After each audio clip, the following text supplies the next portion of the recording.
हाथरस में हुई घटना ने पूरे देश और पूरे विश्व को हिला दिया है। ऐसे बिग टीवी की दुनिया के सितारों ने भी अपना गुस्सा और इस मामले को लेकर अपना रोष हमारे साथ बांटा। नमस्ते दोस्तों, मैं हूँ सोनल वेंगुर्ले।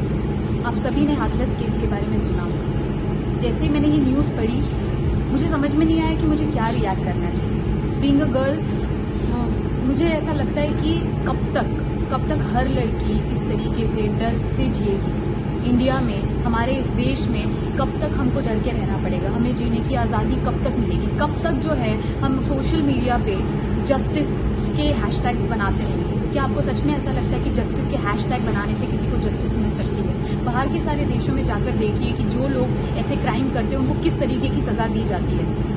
हर तरीके से हर जगह पे इंडिया ग्रो करने की कोशिश कर रहा है, तो फिर इन सब चीज़ों में क्यों ऐसे रेपिस्ट को, ऐसे मर्डरर्स को तुरंत सजा नहीं दी जाती फांसी की?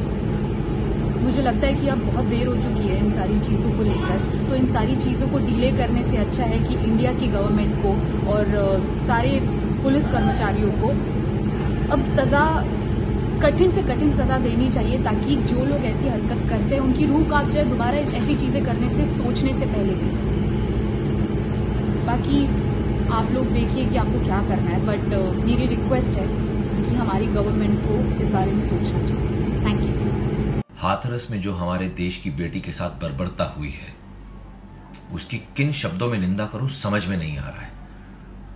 इस कदर गुस्सा चढ़ा हुआ है कि अगर वो गुंडे, वो अपराधी हाथ लग जाए मेरे, तो मैं उन्हें नंगे हाथों से ही जान से मार दूं। मैं कोई हथियार भी इस्तेमाल ना करूं। मैं अथॉरिटी से अपील करता हूं कि जब आपको वो गुंडे मिले, वो अपराधी मिले, तो आप लोग भी इसी गुस्से का ही इस्तेमाल कीजिए और हम लोगों की तरफ से उन्हें जान से मार दीजिए। आपको कोई कुछ नहीं कहेगा। भारत सरकार से मैं अपील करता हूं कि जो भी बलात्कारी हैं, रेपिस्ट हैं, इनके लिए एक स्पेशल कानून बनाइए। इन्हें पब्लिकली शेम कीजिए, पत्थर मारे जाए इन्हें कम से कम 1 घंटे तक पब्लिक द्वारा। उसके बाद में अगर इनकी जान ना जाए तो then they should be shot there and then. क्योंकि जो चीज ये किसी भी विक्टिम से, जो इनकी बर्बरता का शिकार होते हैं, चाहे वो कोई छोटे बच्चे हों या औरतें हों, क्योंकि जो भी इनकी इस बर्बरता का शिकार होते हैं, औरतें हों चाहे छोटे बच्चे हों, वो अपनी जान से भी ज्यादा जरूरी चीज खो बैठते हैं, वो है इज्जत। तो इनको ये इज्जत पर डाका डालने का कोई हक नहीं है। अब टाइम आ गया है कि भारत में भी इस प्रकार के कड़े कानून बने।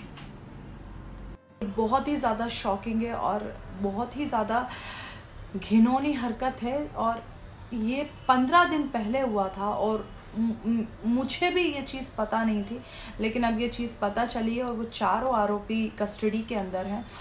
And I am very happy कि हमारे देश के लोग जो हैं वो इसके लिए जस्टिस मांग रहे हैं, और कि आगे हमारी कंट्री के लिए और ज़्यादा अच्छा होगा, क्योंकि लोग इसके लिए अवेयर होंगे, लोगों को ये सब चीज़ें पता चलेंगी।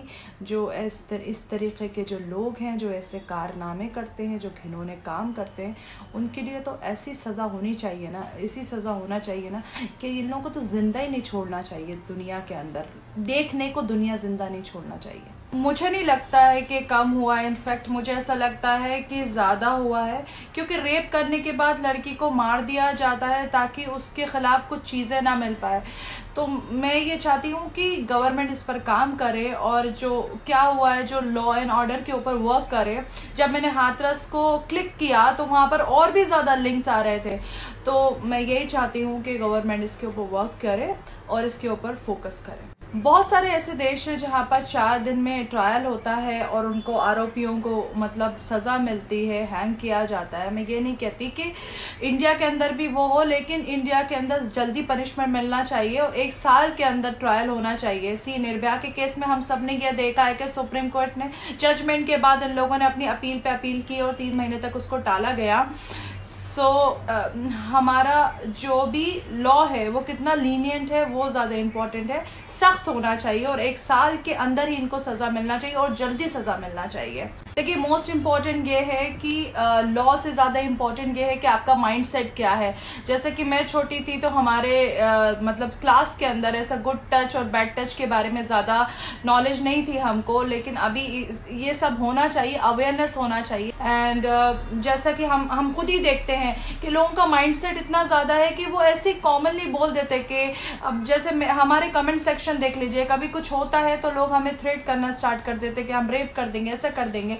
तो उनके लिए ये इतना ज़्यादा कॉमन है रेप करना, तो ये माइंडसेट बहुत ज़्यादा इंपॉर्टेंट है। न्यूज़ में मैंने पढ़ा हाथरस कांड के बारे में एंड ऑनेस्टली बहुत कुछ हो रहा है साल 2020 में जो हम सबको परेशान कर रहा है, लेकिन 2020 में भी आने के बाद अगर हमारी बेटियां, अगर हमारी सिस्टर्स सेफ नहीं है, देन लानत और धिक्कार हम लोगों पर है। There's nothing that I want to say which doesn't anger me. I mean, rape is one of the most heinous crimes that I think exists. And जब तक कि हमारे यहाँ इसके लिए एक serious punishment, it has to be life imprisonment or death. Because जो लोग rape करते हैं वो लोग सोच समझ के करते हैं और ऐसे के लिए सिर्फ मौत की एक ऐसी सज़ा, जब तक डर नहीं आएगा लोगों में तब तक ये बंद नहीं होगा। एंड आई थिंक आप हम सभी लोगों को इस बारे में शर्म आनी चाहिए कि आज भी ये हो रहा है। You have a daughter, I have a sister, I might have a daughter, and if they are not safe then I just want to request the government to please take the most serious steps and introduce the most serious laws for this. बहुत तकलीफ हो रही है।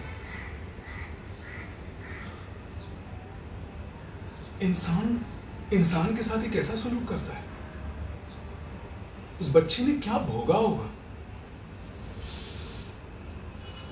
8 साल पहले निर्भया के साथ भी यही हुआ, इंसाफ मिला लेकिन टाइम लग गया। थैंक्स टू आज तक जो ये आवाज उठा रही है, और आपके प्लेटफॉर्म के माध्यम से मैं कहना चाहता हूं कि हमारी गवर्नमेंट से, वो स्टेट गवर्नमेंट हो, सेंट्रल गवर्नमेंट हो, कि एक ऐसा एग्जाम्पल सेट करें, एक ऐसा नजीर सेट करें कि इन जैसे हैवानों को तुरंत के तुरंत सजा मिले, जैसी दूसरी कंट्रीज में है। हम क्यों नहीं कर सकते? डेमोक्रेटिक कंट्री है तो क्या हुआ? क्या कोई किसी को ऐसे मार सकता है क्या? एक कलाकार के तौर पे बहुत शर्मिंदा हूं मैं कि हम किस समाज में रह रहे हैं। Thank you.